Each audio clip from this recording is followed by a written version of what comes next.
Bonjour, je suis Lynn Talbot, coach de gestion, formatrice et conférencière. Les fois où je visite des entreprises où le bonheur au travail transpire de partout et où il se lit sur chacun des visages, c'est du bonbon. Récemment, j'ai eu le privilège de former une équipe de gestion soucieuse de bien gérer les talents dans l'équipe et dès les premiers instants, dès les premiers pas franchis dans cette entreprise, on sent qu'il se passe quelque chose, que la culture de cette entreprise, elle est saine, authentique et qu'elle reflète les valeurs réelles de l'entreprise. Qu'est-ce qui différencie cette entreprise à première vue? C'est une entreprise comme les autres, avec des opportunités que plusieurs qualifieraient de défis insurmontables à relever pour être capable d'attirer puis retenir les bons employés de par son emplacement en région. Pourtant, les employés viennent et restent dans l'entreprise. Ils travaillent tous activement, ils travaillent tous passionnément à un but commun. Ils ont besoin d'aucune bébelle, ni programme compliqué ou onéreux. Ils sont heureux de travailler dans cette entreprise. Alors, je vous propose aujourd'hui de voir quels sont les 5 moyens pour cultiver le bonheur au travail. Premier moyen, c'est d'abord l'engagement des dirigeants. Qu'est-ce que ça veut dire? Toute l'équipe de direction, en commençant par le président, ont à cœur le bonheur des gens dans l'entreprise et le succès de l'entreprise.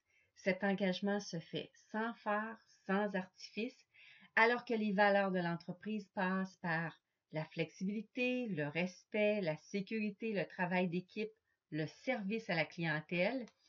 C'est au cœur des talents que cette entreprise puise sa plus grande force. Chaque personne dans l'équipe de direction est sur son X, est à la bonne place. Deuxième moyen, la confiance. Les défis ne manquent pas dans cette entreprise, elle n'échappe pas à l'adversité, mais à chaque fois, c'est ensemble qu'on met l'épaule à la roue. Les relations, les communications dans l'équipe de direction et dans chacune des équipes sont fondées sur la confiance.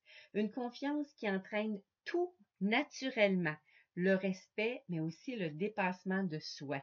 Une confiance qui fait pâlir de jalousie les compétiteurs qui tentent, mais en vain, de séduire leurs employés. Troisième moyen, c'est l'attention. Dans cette entreprise-là, on la sert au galon. Chaque directeur prend soin de son équipe. Il forme chacun des employés. Il s'assure que les employés soient talentueux, qu'ils se réalisent pleinement dans ce qu'ils font, mais aussi qu'ils partagent leur savoir, leur savoir-faire avec leurs coéquipiers. Ils incitent chaque personne dans l'équipe à prendre des initiatives. C'est encouragé. Dans cette entreprise, l'attention n'est pas servie au compte-gouttes, elle est vraiment servie pleine capacité. Autre moyen, c'est le bonheur, mais sans aucun artifice.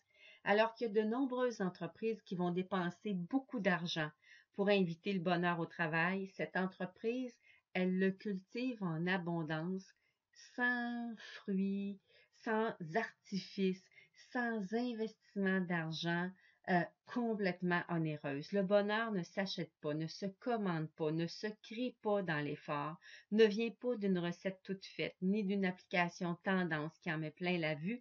Elle vient du cœur des gens et elle prend naissance dans le cœur des dirigeants.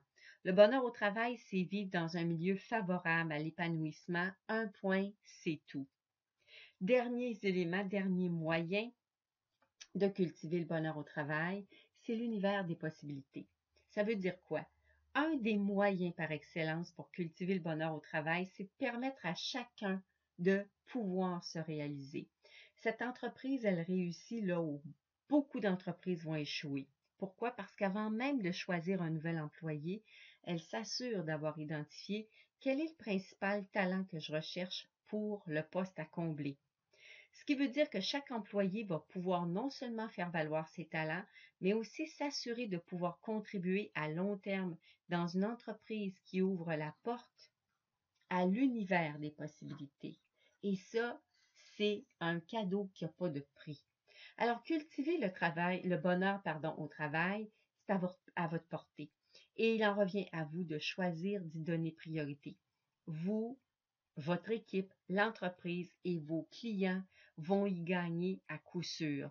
Créer des employés heureux au travail, ça ne nécessite aucun investissement majeur que du cœur, de la volonté et de l'engagement.